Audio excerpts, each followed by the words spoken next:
नमस्कार नमस्कार और नमस्कार। ओए क्रिकेट में आपका स्वागत है। यहां बात होती है सिर्फ और सिर्फ क्रिकेट की। और आज जिस मैच का जिक्र करने जा रहे हैं वो है India versus New Zealand Pune test match. हाँ, मुझे मालूम है पुराना है, लेकिन देखिए पुरानी तो वाइन भी होती है लेकिन शाइन मारती है ना। ओल्ड इज गोल्ड और स्टैट्स कभी पुराने नहीं होते। तो पहला स्टैट कि एक कैलेंडर ईयर में इंडिया की घर पर सबसे ज्यादा हार यानी कि लॉस, तो 1969 में 4 हुई थी, जिसमें से 3 ऑस्ट्रेलिया के खिलाफ और 1 न्यूजीलैंड के खिलाफ थी। 1983 में 3 हुई थी और तीनों वेस्ट इंडीज के खिलाफ। वो तो बनता है भाई। अब वर्ल्ड कप के बाद हुई होगी तो खुन्नस काटी होगी वेस्ट इंडीज ने। मुझे याद आ रहा है एक मैच शायद कानपुर में भी हुआ था ना, अगर मैं गलत नहीं हूं तो। खैर, सन गलत हो सकता है लेकिन मुझे याद है, ऐसा मुझे लग रहा है। खैर, और 3 ही अब हुई हैं 2024 में, 2 न्यूजीलैंड और 1 इंग्लैंड। वहीं रोहित शर्मा जो हैं वो अपने 15 होम टेस्ट मैच में से 4 हार चुके हैं और बराबरी कर ली है उन्होंने मोहम्मद अजरुद्दीन और कपिल देव की। ये दोनों 20 टेस्ट मैच में 4-4 अपने घर पर हार चुके थे। अब इनसे ऊपर सिर्फ पटौदी साहब हैं, वो 27 टेस्ट मैच में 9 हारे हैं। तो पहली बात तो ये कि क्या 27 तक खेलेंगे, क्योंकि देखिए अगले साल अगस्त तक तो कोई मैच नहीं है इंडिया में।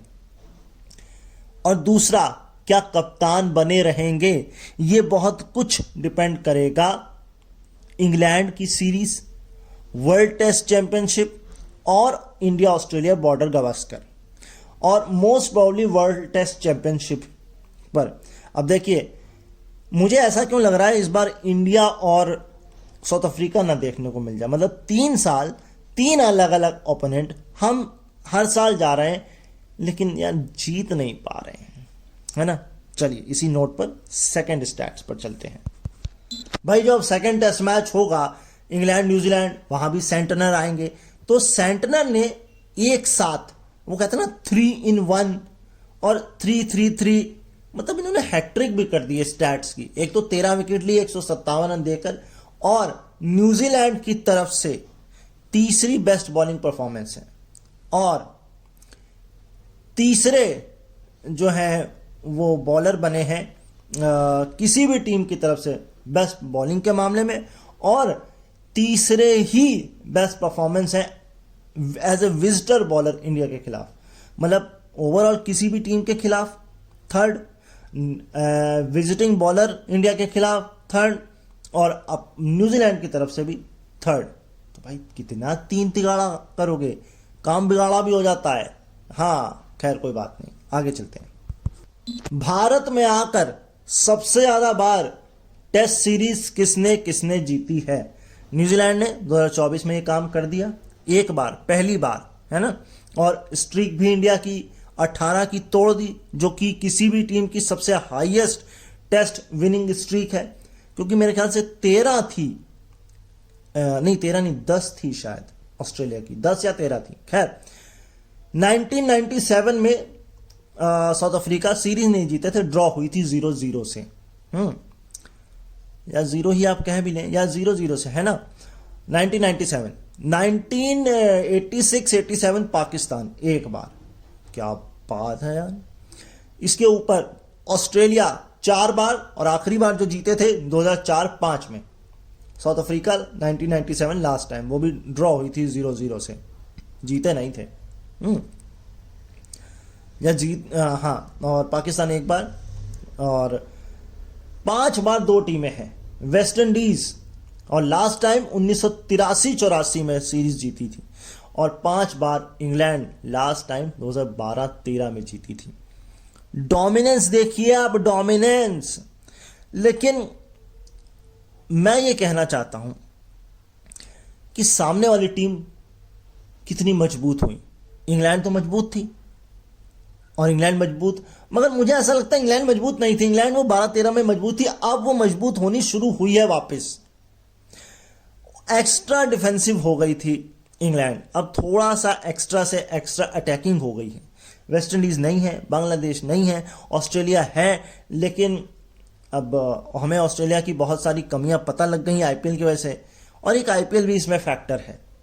आप इस बात को डिनाई नहीं कर सकते कि आईपीएल ने बहुत सी टीमों के खिलाड़ियों की कमियों को एक्सपोज कर दिया। और दूसरी चीज, नॉट केवल आईपीएल, ये जो वीडियोग्राफी है ना, ये जो access of ease of access cricket है दुनिया भर का, है ना, इसने बहुत कुछ क्रिकेट को आसान बना दिया है। पहले ऐसा नहीं था। ये भी है। चलिए नेक्स्ट, अगला स्टार्ट कमाल का है, और मुझे ऐसा लगता है ये फुल सर्किल आप कह सकते हैं। कहने का मतलब ये है कि टेस्ट क्रिकेट में, एक टेस्ट मैच में न्यूजीलैंड की तरफ से 5 विकेट, यानी एक ही मैच में 2 बार 5 विकेट, यानी कि दोनों इनिंग में 5 विकेट डैनियल विटोरी ने किया था। 5-62 और 7-87 साल 2000 ऑस्ट्रेलिया के खिलाफ ऑकलैंड में। फिर डैनियल विटोरी ने किया छठोग्राम 2004 में बांग्लादेश के खिलाफ 6-70 और 6-100, और अब किया है सेंटनर ने 7-53 और 5-62। तो हो गया ना फुल सर्किल, पुणे 2024। देखते हैं। मैं तो एक बात कहता हूं, विटोरी के बाद हमें इस सोडी लग रहे थे, लेकिन ये सेंटनर ने कर दिया। लेकिन सोडी भी कमाल है, रचिन रविंद्र भी हैं, एजाज पटेल भी हैं, मगर सेंटनर फिर सेंटनर ही हैं। चलिए आगे। अच्छा, एक बात मैं आपको बताता हूं। अब या तो ये कह सकते हैं कि मिचेल सेंटनर एक्स्ट्रा ऑर्डिनरी हैं, या विराट कोहली, क्योंकि पहले ऐसे लेफ्ट आर्म स्पिनर हुए हैं जिन्होंने विराट कोहली को एक टेस्ट मैच की दोनों इनिंग में आउट किया है। इससे पहले किसी भी लेफ्ट आर्म स्पिनर ने यह काम नहीं किया था। तब या तो कोहली, अब आप कहेंगे एक्स्ट्रा क्रिटिकल हो रहा है, बल्ला तो चल गया ऑस्ट्रेलिया में, ठीक है चल गया है, अभी सीरीज बाकी है बाबू, सीरीज जीतेंगे बॉर्डर गावस्कर, और उसके बाद वर्ल्ड चेस चैंपियनशिप खेलेंगे, उधर जीतेंगे, तब भैया तो लोग संन्यास लेंगे, रोहित शर्मा और विराट कोहली, मुझे ऐसा लगता है ना। चलिए आगे। अच्छा, मैं आपको थोड़ा सा 2 चीजें बता देता हूं, क्योंकि मैच कल एक इंडिया ऑस्ट्रेलिया का है वुमेन्स का, वो आप सुन सकते हैं, आपको मिल जाएगा, है ना, देख भी सकते हैं। और आज एक मैच हुआ है England versus south Africa women, वो पता नहीं मिलेगा सुनने को कि नहीं, मैं देखूंगा। एंड इसके अलावा क्या, हाँ, मोहम्मद सिराज का मैं इंटरव्यू देख रहा था। उन्होंने ये कहा कि मैं जब प्लेन में जैसे ही बैठा ऑस्ट्रेलिया के लिए, तो मैंने ये सोच लिया था कि मैं विकेट के लिए नहीं जाऊंगा, मैं रन कंटेन करूंगा और एक लाइन पे बॉलिंग करूंगा। और देखिए उनका फायदा उनको मिला है। यस, हर बात देखिए हम कभी कभी बॉलर्स को ना, जब तक वो विकेट नहीं लेते हैं तब तक अरे बेकार है, आप ये भी तो देखिए वो कितना परेशान कर रहा है, उसकी परेशानी से कोई और भी विकेट ले सकता है। सपोज करिए बॉस आपको इरिटेट करता है, और आप बॉस की इरिटेशन से आप परेशान, आप अपने कोलीग को करते हैं, है ना, तो वही चीज है यहां पर भी। सो ऐसा ही होता है। खैर, अगला स्टैट, इंडिया के टॉप 7 बैट्समैन जो डक पर रन आउट हुए हों सिंस 1990। राहुल द्रविड़ हुए थे पहली बार लाहौर में पाकिस्तान के खिलाफ 2004 में, ओडी बाबा। उसके बाद 2017 धर्मशाला ऑस्ट्रेलिया के खिलाफ चेतेश्वर पुजारा, और फिर पुजारा भाई साहब 2018 साउथ अफ्रीका के खिलाफ सेंचुरियन में, और अब पुणे 2024 ऋषभ पंत। और ये खुद भी नहीं हुए, विराट कोहली ने इनको आउट करा दिया जबरदस्ती, ये गलत बात होती है। चलिए खैर नेक्स्ट। एक टेस्ट मैच में 2 स्पिनर ने 10 विकेट निकाले, है ना। अब इस मैच में सेंटनर और वॉशिंगटन ने किया। इससे पहले कब हुआ था? इससे पहले गॉल में हुआ था 2008 में, जब अजंता मेंडिस और हरभजन सिंह ने यह काम किया था। बात तो देखिए ये नीश है, इंडिया के साथ वाला ही है, इसे आप ओवरऑल तो ना ही लेके जाएं, ठीक है। और स्पिनर्स की बात हो रही है। हरभजन लेजेंड थे, अजंता मेंडिस कुछ समय के लिए तो थे ही, वैसे सेंटनर कुछ समय के लिए नहीं थे, अब कुछ समय के लिए हो गए हैं। वैसे इन्हें लेजेंड आप कह सकते हैं, मेहनत तो की है भाई, नाम तो कमाया है, कप्तानी भी इसीलिए मिली है, कमाल भी इन्होंने किया है। वॉशिंगटन के लिए तो भैया सोने पे सुहागा, किसी ने सोचा था टीम में आएंगे ये, और वो भी अश्विन और जडेजा का रिप्लेसमेंट है। सोचिए सोचिए सोचिए। एक स्टार्ट और जान लीजिए, एक ही कैलेंडर ईयर में इंडिया के लिए, इंडिया का वो बैट्समैन जिसने हाईएस्ट रन बना लिए हों, अब यशस्वी जायसवाल 2024 1051 रन, और इससे पहले जो था वो था गुंडप्पा विश्वनाथ 1979 में 1047 रन। सोचिए कितना लंबा वक्त गुजर गया। इसीलिए यशस्वी भव, तेजस्वी भव, ओजस्वी भव एंड बस सब कुछ कमाल है। यशस्वी है और ये आने वाला विराट कोहली, गिल, सचिन सब है। अब देखो ज्यादा चढ़ाएंगे नहीं सर पे, लड़के को मेहनत करने दो, करता रहेगा और बस नाम कमाता रहे, टीम को जीत दिलाता रहे, इसी में हमारी खुशी है। ज्यादा सर पर नहीं चढ़ाना है, वरना फिर दिक्कत हो जाती है ना। वो पृथ्वी शॉ के साथ बस, हाँ ठीक है, हाँ ठीक है, करुण नायर के साथ ठीक है। ये स्टैट जो मैंने आपको बताया, इसको थोड़ा सा एक्सपेंड कर देते हैं कि एक कैलेंडर ईयर में 1000 से ज्यादा रन किस किस साल में किस किस खिलाड़ी ने अपने घर पर ही है ना, हाँ घर पर ही है जहां तक। 1047 में बता चुका हूं, Gundappa Viswanath 1979, 1013 Sunil Gavaskar 1979 and 1058 Graham Gooch 1990 and 1126 Mohammad Yousuf 2006, 1407 Michael Clarke 2012 और अब यशस्वी जायसवाल 2024। फाइनल आंकड़े आप जुटा लीजिए, कितने हो सकते हैं अंदाजा लगाइए। 1100 तो हो ही जाएंगे ना, हो जाएंगे। चलिए खैर, मैं आपके लिए जुटाता हूं भाई। आप लोगों के लिए आंकड़ा मैंने जुटा लिया, तो 1210 रन टोटल यशस्वी ने कर दिए हैं इस साल। अब इस साल तो अब होगा नहीं घर पर, लेकिन ओवरऑल 1280 मुझे ये बता रहा है। अब मुझे इसमें थोड़ा डाउट है, ठीक है, इसमें मुझे थोड़ा डाउट है कि इसमें ऑस्ट्रेलिया का आंकड़ा है कि नहीं। आप 1210 मान के चलिए घर पर, ये बिल्कुल ठीक हो सकता है, लेकिन ये भी मुझे थोड़ा डाउटफुल ही लग रहा है, ठीक है। इसलिए मैंने आपको कहा एक बार आप चेक कर लीजिए अपने एंड से भी। अगला स्टैट ये कहता है best bowling figure India versus New Zealand की तरफ से। जहां तक कि इंडिया के ही नाम है सारे इसमें, तो इंडिया की तरफ से ही मान लीजिए न्यूजीलैंड के खिलाफ। नीचे से शुरू कर रहा हूं।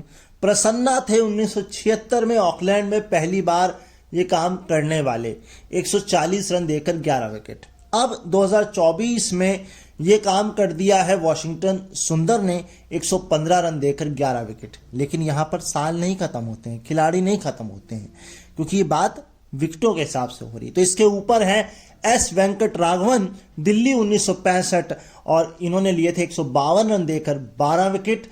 और हैदराबाद 2012 अश्विन, इन्होंने लिए थे 85 रन देकर के 12 विकेट। और सबसे ऊपर भी 2016 है इंदौर अश्विन, 140 रन देकर 13 विकेट। तो 140 से शुरुआत हुई थी, 140 तक पहुंच गए। तो मतलब 140 से 140 का ही खेला है। आगे इंडिया ने 300 से ज्यादा कितनी बार और कब कब चेज किया है? 26 बार ऐसा मौका हुआ है जब इंडिया को 300 से ज्यादा का टारगेट मिला है। इसमें 14 बार वो हार गया है, 9 बार ड्रॉ हो गया है, 1 बार टाई हो गया है और सिर्फ एक ही बार जीता है, वो भी इंग्लैंड से चेन्नई में 2008 में जब 387 बनाए थे। हाँ जी। और अगर न्यूजीलैंड के खिलाफ 4th इनिंग में किसी ने चेस किया है तो वो किया है वेस्ट इंडीज ने ऑकलैंड में 345, और वो भी लेट 1969 में। तो क्या समझे, इंडिया के लिए 300 से ज्यादा बनाना मुश्किल है और न्यूजीलैंड के खिलाफ बनाना भी मुश्किल है। इस मैच में जरा ये जान लीजिए, पहले 36 ओवर तक इंडिया कोई भी मेड इन ओवर नहीं फेंक पाया भाई न्यूजीलैंड के खिलाफ। कमाल ही होता है यार, हैं। इसके अलावा तीसरी इनिंग में दूसरी बार न्यूजीलैंड ने इंडिया को 300 से ज्यादा की लीड दी है, यानी कि जब तीसरी इनिंग में वो खेल रहा था तब न्यूजीलैंड के खिलाफ की बात हो रही है। इससे पहले हुआ था हैदराबाद 2010 में जब 327 रन की लीड दी थी और ये मैच ड्रॉ हो गया था। अगर टॉप 7 लेफ्ट हैंड बैट्समैन की बात करें इस मैच में तो एवरेज थी 52.80 की, और इससे भयंकर अगर हम किसी की बात करें एवरेज एक टेस्ट मैच में इंडिया के खिलाफ इंडिया में, तो वो थी 70.50, और वो आई थी 2012 में जब इंडिया इंग्लैंड से सीरीज हारा था। और अश्विन का भी डेब्यू, सिंस अश्विन के डेब्यू के बाद की ये बात हो रही है। समझिए आप कि टॉप 7 खिलाड़ियों का इंडिया में कितना चलना जरूरी है, और वो चाहे लेफ्ट हैंडर हो चाहे राइट हैंडर हो, यानी कि बैटिंग बढ़िया होगी तभी आप जीतेंगे, अन्यथा नहीं।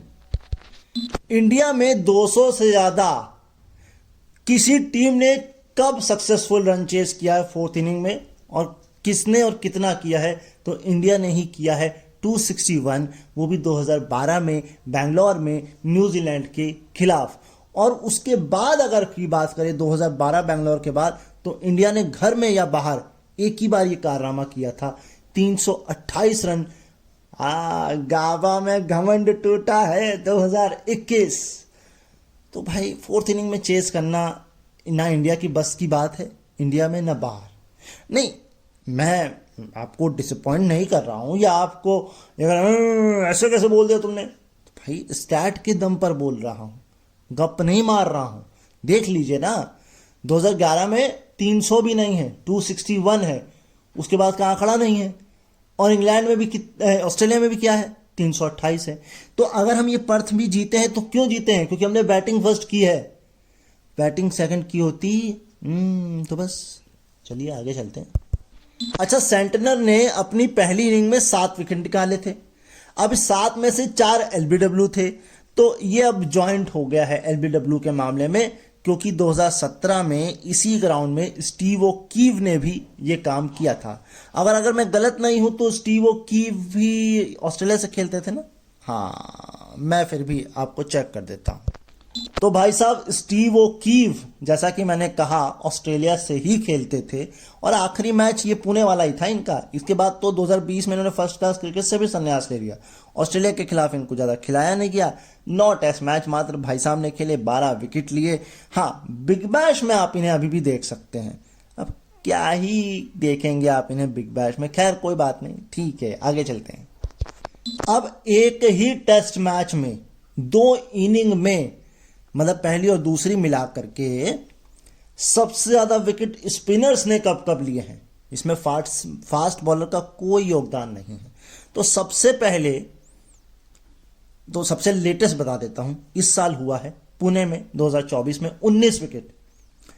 इससे पहले हुआ था 1969 में नागपुर में, वो भी न्यूजीलैंड थी, और वो मेड इन न्यूजीलैंड की टेस्ट भी थी, यानी कि स्पिन द विन, जैसे कैचेस विन मैचेस वैसे स्पिन द विन भी आप कर ही सकते हैं। और सबसे पहले हुआ था 1952 में इंग्लैंड के खिलाफ कानपुर में, जब 20 विकेट, यानी कि दोनों इनिंग में सारे के सारे विकेट स्पिनर्स ने चटकाए थे। आय हाय हाय हाय, कानपुर मेरा आई गजब है, कानपुर चाहे कर लो दुनिया टूर। आगे बढ़ते हैं। तो अगला स्टार्ट ये कहता है कि इंडिया के खिलाफ टेस्ट क्रिकेट में न्यूजीलैंड की तरफ से बेस्ट बॉलिंग परफॉर्मेंस ये कहीं भी हो सकती है, मतलब उनके घर में या हमारे घर में। तो 1998 में सबसे पहले साइमन डूल ने किया था वेलिंगटन में 65 रन देकर 7 wicket. Bangalore 2012 Tim Southee 64 run देकर 7 विकेट। अब पुणे 2024 सेंटनर 53 रन देकर 7 विकेट। एंड इसके ऊपर 1976 वेलिंगटन रिचर्ड हेडली मात्र 23 रन देकर 7 विकेट। क्या ही कह डहाया था हैं। एंड सबसे ऊपर हाय हाय हाय वानखेड़े स्टेडियम 2021 याद ही होना चाहिए, एजाज पटेल 119 रन देकर पूरे के पूरे 10 विकेट ले लिए इन्होंने, और ये तीसरे खिलाड़ी थे। हाँ, पहले अनिल कुंबले, दूसरे ये, और तीसरा मैं भूल रहा हूं। हाँ, तीसरा लिटरली मैं भूल रहा हूं कौन है। मुझे याद है बट मुझे याद आ नहीं रहा है। 356 रन की लीड इधर और 103 रन की लीड बैंगलोर। इससे पहले 100 रन से ज्यादा की लीड इंडिया ने जब अपने ऊपर चढ़वाई थी तो वो था साल 2001। वानखेड़े 173 और 274 Eden garden. Same team, same series, लेकिन 200 से ज्यादा रन की लीड। और उसका क्या हाल था वो हमको मालूम है। वानखेड़े शायद हार गए थे, ईडन गार्डन तो बल्ले बल्ले ओ बल्ले बल्ले। न्यूजीलैंड की तरफ से सबसे ज्यादा विकेट लेने के बाद पहली बार मेडन फाइफर, यानी कि विकेट तो ले लिए खूब सारे, लेकिन फाइफर पहली बार लिया न्यूजीलैंड की तरफ से। तो 50 विकेट लेने के बाद ये काम टोनी ने किया था। टोनी कुछ है, कुछ पता नहीं, नाम नहीं याद आ रहा, मधुबन ही आ रहा है, कोई ऐसा ही नाम है उनका। बेवन ये है 51, सेंटनर अब 54, और रिचर्ड कोलिंज, ये बताना जरूरी था क्योंकि रिचर्ड हेडली भी हैं, तो रिचर्ड कोलिंज ये है 61, और रीड्स हैं एक, है ना, क्रिस रीड्स हैं शायद, ये है 63। ये फेमस है कि रीड्स जो हैं ये फेमस है, क्रिस रीड जो है, मुझे लगता है ये मैच रेफरी भी रह चुके हैं। तो खैर 63 ये थे। जॉन रीड्स हैं, क्रिस रीड्स नहीं है, जॉन रीड्स, यस। और ऐसा भी नहीं है कि सेंटनर बहुत ज्यादा 5 विकेट हॉल लेते हैं। अगर उनके पूरे करियर की भी बात करें, मैं पहले भी ये बात कर चुका हूं, 2011 से खेल रहे हैं वो, 10-11 से, और इससे पहले फर्स्ट क्लास क्रिकेट में पिछले साल 22-23 में नॉर्दर्न डिस्ट्रिक्ट से खेलते हुए सेंट्रल डिस्ट्रिक्ट के खिलाफ पहली बार 5 पर लिया था 51 रन देकर। तो सोचिए, इंटायर फर्स्ट क्लास क्रिकेट में सिर्फ दो बार 5 विकेट। तो आप इसे अंडररेटेड कहें, ओवर रेटेड कहें, या इनसे एक्सपेक्टेशन नहीं है, या आप ये कह सकते हैं अपनी पोटेंशियल नहीं जानते हैं, या ये कह सकते हैं न्यूजीलैंड में आपको वैसे ही पता है विकेटें कैसी होती हैं। तो बहुत सारा सिनेरियो है इसमें। विराट कोहली के आंकड़े सुन लीजिए स्पिनर के खिलाफ सिंस 2021 से 26 इनिंग 606 रन बनाए हैं, लेकिन 21 बार आउट हुए हैं। इसमें से भी 10 बार लेफ्ट आर्म ऑर्थोडॉक्स बॉलर के हाथों आउट हुए हैं। एवरेज टोटल है 28.85, स्ट्राइक रेट है 49.67, लेकिन लेफ्ट आर्म ऑर्थोडॉक्स बॉलर्स के खिलाफ एवरेज है 27.10। विराट कोहली के बाद अगला स्टैट सुन लीजिए कि 23 साल का कम होने से पहले ही एक साल में 1000 रन किसने किसने बनाए।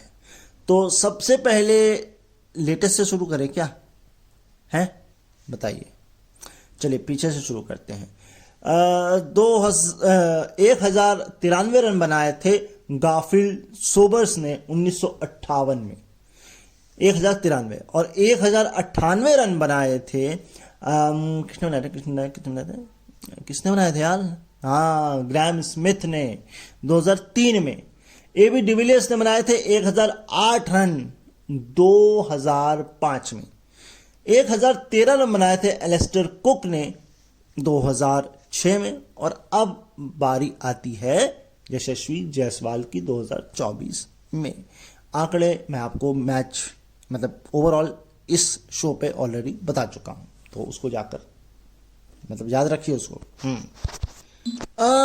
अगर इस ग्राउंड की मैं बात करूं तो जो पहला मैच इस ग्राउंड पे खेला गया था, इनॉग्रल जिसे हम कहते हैं, वहां पर ऑस्ट्रेलिया ने पहली इनिंग में 260 बनाए थे और न्यूजीलैंड ने इस मैच में 259 बनाए। वो मैच भी जीता गया, ये मैच भी जीता गया। 333 रन से वो मैच जीता था। कहीं ना कहीं पहले बैटिंग पुणे में आपको करनी है। रन भले आप जितने भी बनाए, लेकिन बैटिंग आपको पहली करनी है। अब भाई रोहित शर्मा और सऊदी की भिड़ंत भी आप जान ही लीजिए। 8 इनिंग 126 बॉल 51 रन, एवरेज बैठता है 12.75 का, यानी कि और 4 बार आउट हुए हैं, 8 में से 4 बार है, यानी आधी आधी बार। 50% कन्वर्जन रेट आप इसे कह सकते हैं, या 50% चांसेस हैं कि अब तो ये होगा नहीं क्योंकि सऊदी जा रहे हैं। खैर था, लेकिन ओवरऑल इंटरनेशनल क्रिकेट में 14 बार सऊदी ने रोहित को आउट किया है, ये सऊदी का सबसे ज्यादा है। और रोहित शर्मा इतनी ही बार कगिसो रबाडा के हाथों भी आउट हो चुके हैं। मतलब फास्ट बॉलर से इनको, या तो ये देखिए दो चीजें हैं, या तो ये एक्सपोज हो जाते हैं क्योंकि बहुत एग्रेसिव खेलते हैं, और या ये एग्रेसिव ही इसीलिए खेलते हैं कि एक्सपोज ना हो। दोनों ही चीजें हैं यहां पर। इंडिया की तरफ से सबसे ज्यादा बार टेस्ट मैच में बोल्ड किसने और कब कब किए हैं? देखो मैं पहले ही आपको बता दूं, 5 से ज्यादा बार किसी ने नहीं किया है। लेटेस्ट वॉशिंगटन क्या होता है, वॉशिंगटन सुंदर ने किया है पुणे 2024 में। इससे जस्ट पहले किया था दिल्ली में 2023 में रविंद्र जडेजा ने ऑस्ट्रेलिया के खिलाफ।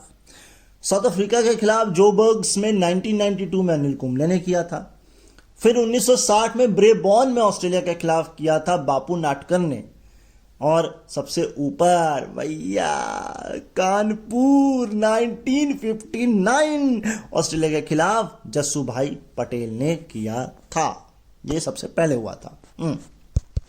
भाई अगला स्टैट सुन लीजिए कि न्यूजीलैंड के खिलाफ इंडिया के बॉलर्स ने इनिंग में और जो उससे पहले वाला मैंने बताया था ना, वो सारे बोल्ड थे, याद है ना? हाँ, तो ये जो है ये कि एक इनिंग में न्यूजीलैंड के खिलाफ भारत की तरफ से सबसे बढ़िया बेस्ट बॉलिंग परफॉर्मेंस लेटेस्ट है पुणे 2024 अरे यार वॉशिंगटन है यार, वॉशिंगटन सुंदर 59 रन देकर साथ, यही बॉलिंग फिगर था अश्विन का इंदौर 2017 में। इसके ऊपर है 1975 में ऑकलैंड में प्रसन्ना 76 रन देकर 8 विकेट। और फिर है सबसे ऊपर 1965 दिल्ली वेंकट राघवन, इन्होंने लिए थे 72 रन देकर 8 विकेट। यस, ये जो 4 मैंने बॉलर बताए आपको, इनमें से 3 डोमेस्टिक क्रिकेट में तमिलनाडु को रिप्रेजेंट करते थे या हैं। दोनों सिनेरियो आप सुन लीजिए। अच्छा, अब पहले दिन में ही एक इनिंग में इंडिया में 10 के 10 विकेट स्पिनर्स ने कब कब लिए। अब आपको बताऊं, मैं लेटेस्ट वाले साल से बताऊं कि पुराने वाले साल से बताऊं? तो चलिए लेटेस्ट से बता देता हूं। पुणे तो 2024 हो गया, इसी साल इंग्लैंड के खिलाफ धर्मशाला में भी हो गया। फिर आपको जाना पड़ेगा डाउन साउथ, चेन्नई 1973 ऑस्ट्रेलिया के खिलाफ। फिर नहीं, इंग्लैंड के खिलाफ, सॉरी इंग्लैंड के खिलाफ 1973। 1964 चेन्नई में ही, ये पिछला भी चेन्नई, ये भी चेन्नई, लेकिन ये ऑस्ट्रेलिया के खिलाफ था। फिर ऑस्ट्रेलिया के खिलाफ कोलकाता 1956। अब ये सारा इंडिया ने किया है, लेकिन सिर्फ एक बार इंग्लैंड ने किया है इंडिया के खिलाफ, और वो था कानपुर 1952, वो इंग्लैंड ने किया था। ये वॉशिंगटन सुंदर का जो है फर्स्ट 5 विकेट हॉल था, फर्स्ट 5 भी था। अच्छा, ऑल फर्स्ट क्लास क्रिकेट में ये कारनामा जो है वो अगस्त 2022 के बाद हुआ है, और इंडिया की धरती पर ये अक्टूबर 2017 के बाद हुआ है, जिसने मेड इन जो पहली बार ही 5 लिया हो। टॉम ब्लंडल का अगर आप, वैसे तो ओवरऑल भी इनका रिकॉर्ड अच्छा नहीं है, अगर इंडिया में भी इनकी बात करेंगे तो 13 run, 2 run, 8 run, 0 run, 5 run, 3 run, ये तो इनका स्कोर है भाई इंडिया में। अच्छा, अगर मैं ओवरऑल बात करूं तो सिंस 1990 से मात्र एक 50+ स्कोर आया है डेजिग्नेटेड विकेट कीपर के द्वारा अक्रॉस 31 पारियों में। और इससे पहले आया था बंगलौर 2012 में, जब 71 रन की पारी खेली थी वैन नीक ने, ये विकेट कीपर थे वैन वीक, इन्होंने, ये तो नाम ही मैं पहली बार सुन रहा हूं। और कितना ही खिला लिया आपने इनको, वैन वीक को, हैं क्रूगन वैन वीक। और ये जो है रिकॉर्ड केवल न्यूजीलैंड के विकेट कीपर का है, वो भी इंडिया में टेस्ट में। अच्छा, रचिन रविंद्र की जरा कहानी सुन लीजिए। पहले आप ये सुनिए, 523 गेंदें खेली हैं, 252 रन बनाए हैं, एवरेज है 30.25। अब मैं ये क्यों कह रहा हूं? मैं इसलिए कह रहा हूं कि 15 में से 8 बार ये भाई साहब स्पिन के हाथों ही आउट हुए हैं, और ये इनका मोस्ट है कि ये एक टाइप की बॉलिंग के हाथों सबसे ज्यादा आउट होते हैं। भाई 15 में से 8 यानी कि 50% तो ये स्पिन से ही आउट हो जाते हैं, क्या ही कहा जाए। और स्पिन में भी specific off spin, yes off spin से, लेग स्पिन नहीं, ऑफ स्पिन। टॉम लेथम और अश्विन की भी राइवलरी देख लीजिए। 11 इनिंग, 360 बॉल।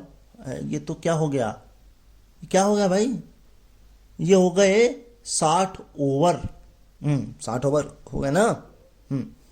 और 128 रन एंड 9 बार आउट किया है। एवरेज है 14.22। अच्छा, सिराज की बात मैंने कही थी तो उन्होंने एक बात और भी बोली थी कि एक तो रिवर्स स्विंग नहीं हो रहा है ऑस्ट्रेलिया में, खासकर उस पर्थ में तो नहीं हुआ। अच्छा, सिराज का अगर घर पे आप देखेंगे तो 13 मैचेस में 36 का एवरेज है। और बस इसी स्टैट के साथ स्टैट्स को विराम देते हैं। लेकिन जाने से पहले आपको ये बात शायद आपने सुन रखी होगी, नहीं सुनी होगी तो दोबारा सुन लीजिए। कहीं ना कहीं ऐसा लग रहा था इंडिया ओवर कॉन्फिडेंस था। अरे न्यूजीलैंड ही तो है, अरे हम अपने घर में ही तो खेल रहे हैं, पिच हमारे मुताबिक ही तो चल रही है, और न्यूजीलैंड को खोने को कुछ नहीं था भाई। श्रीलंका से वो हार के आए थे, WTC में उनके लिए कुछ बचा नहीं था, लेकिन उन्होंने कहा कि हम लड़ेंगे यार। और इंडिया ने इस वाले मैच में तो मात्र 45 ओवर में घुटने टेक दिए भाई। मतलब जहां तहां बॉल आ रही है वहां तहां मारने की कोशिश कर रहे हैं।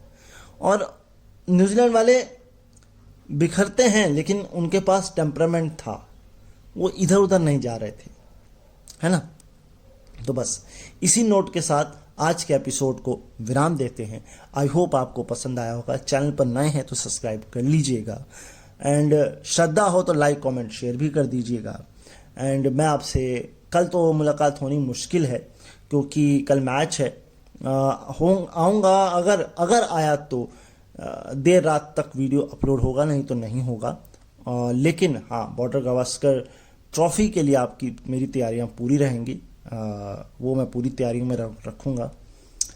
एंड इसके अलावा अपना ख्याल रखिए, मुझे अपने दिलों में याद रखिए, एंड बस ऐसे ही अपना प्यार बनाए रखिए और सुनते रहिए ओए क्रिकेट को।